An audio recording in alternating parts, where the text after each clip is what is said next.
Let's have a conversation about something that's going to make a big difference to the sound of your playing.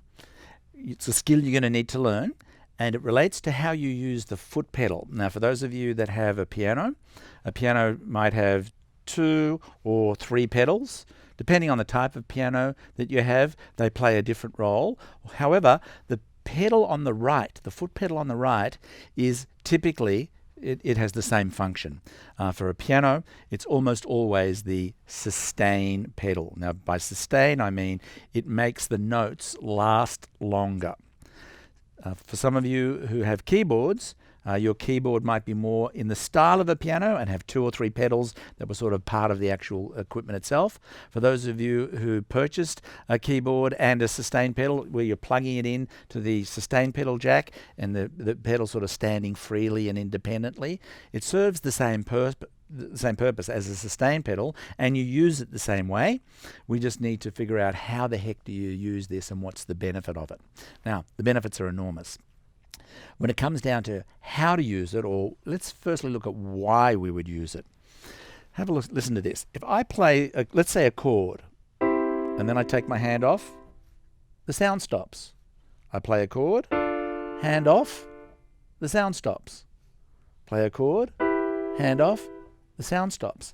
Sometimes we don't want that gap or that hole in the sound. We want the sound to be more continuous and for it to essentially just really transition beautifully into the next note or the next chord that we're playing. Now, let me just demonstrate. I'm going to use the pedal here now and have a listen to the difference in the sounds here. I'm going to play the chord. I've got the pedal down. You can hear that the sound's lingering. I'll take my foot off the pedal. Sound stops. Let me put it down again. Lingering. I've got my foot on the pedal. I take it off. The sound stops. Okay, so we have a device now that allows us to be able to make the sounds longer. Have a listen to the difference that it makes when I use the pedal through a series of chords. And firstly, I won't use the pedal so you can hear the difference. I'm going to go chord, off, chord, off.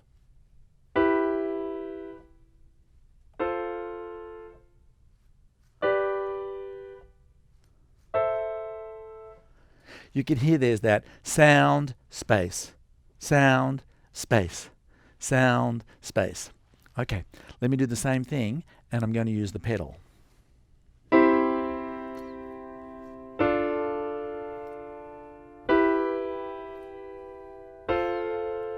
You can hear it lingering.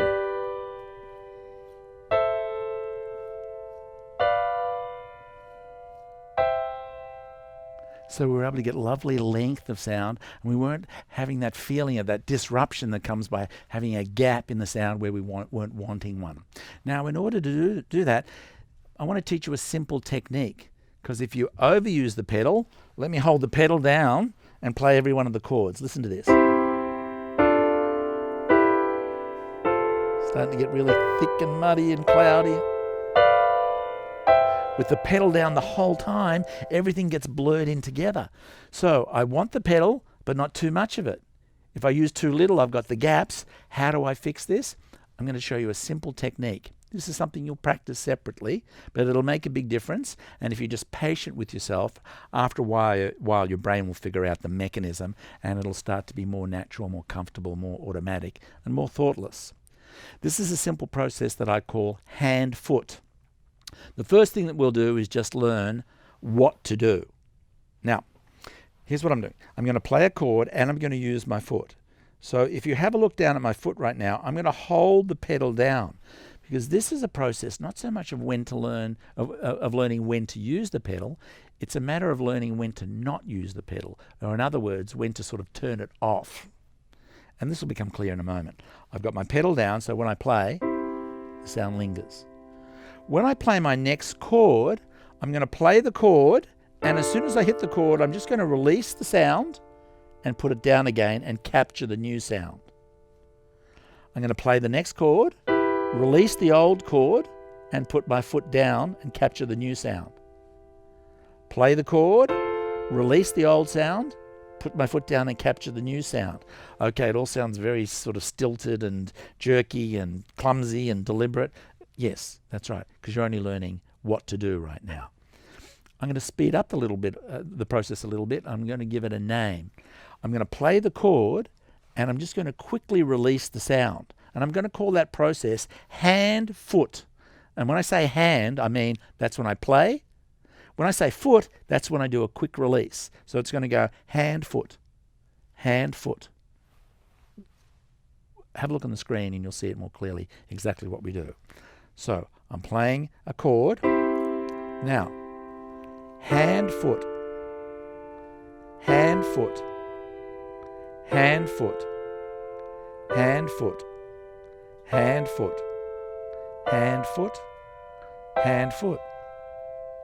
So it's just this little simple process of one and then the other, one and then the other. And you can do it a little more quickly over time. Hand, foot, hand, foot, hand, foot, hand, foot, hand, foot, hand, foot, hand, foot, hand, foot. We can hear all the chords lingering in the air, but none of them is mixing into the other. Now, how did I do that? It's exactly the same hand-foot process. I've just sped it up a little bit. One happens just after the other. So in that process, I'm releasing the old sound and capturing the new one. Hand-foot, which was a release and capture the new sound. Hand-foot, release and capture the new sound. Where can you practice this? Well, a good example would be to return to Christowell. Bear in mind, when I start Christowell, I'm playing a C chord, a C chord, a C chord, a C chord. They're all the same chord. They all sound great together. It's great you can leave the pedal down because it's all the same chord. But now when we come to the D chord and I play that chord, that's when I would do a hand foot and hold the foot down and play all my D chord.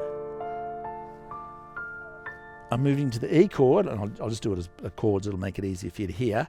Chord, hand, foot. Hand, foot. Hand, foot.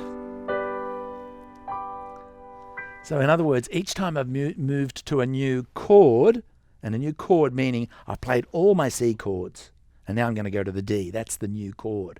As soon as I play that D, hand, foot. I can play out all the D chords. Keep my pedal down, get that lovely full sound. Move to the E chord for the first time, that's my hand, foot. I capture the E sound, I move on, so on and so forth.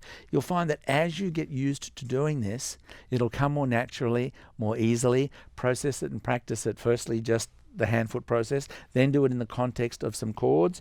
You could just take a simple chord C and move it slowly up the keyboard going hand-foot, hand-foot, hand-foot. I'm doing it quickly, hand-foot, but you understand, hand-foot, hand-foot.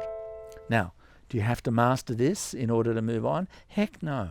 All you've got to do is understand that as you move forward, the pedal's your friend. If you overuse it, it's going to get muddy. If you underuse it, there can be gaps. Some people prefer the gaps rather than the muddy. There are times when I think that's debatable. But it's a discovery process. There's no one rule necessarily. The main thing about it is that you know what the pedal is, you know what it's for. It'll add richness to the sound. It gives fullness. It'll give a more professional experience, a more professional quality to your sound. And by processing this simple concept in the context of working with our piece of music like Christowell and lots of other things that we do coming up, this is going to be a really great skill for you to have. See you soon.